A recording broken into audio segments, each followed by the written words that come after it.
You've got a really good case study you'd like to share with us. What is that case study? It's one of my favorite, and it was one of my first right when I finished my practicum.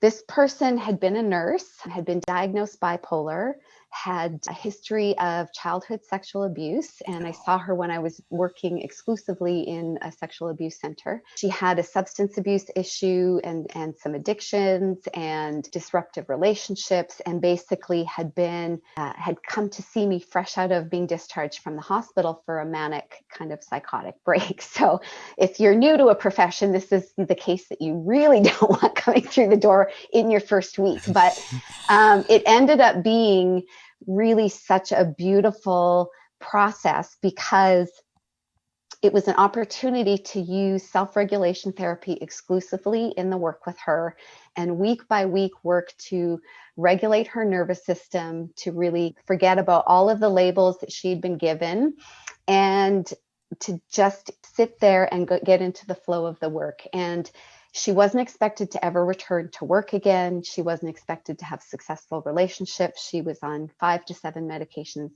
psychoactive medications at a time. We worked together, and in 10 sessions, she was approved to go back to work as a nurse because she was exhibiting such signs of health. She had reduced her medication by half and eliminated 2 of them altogether. I followed up with her as part of this process.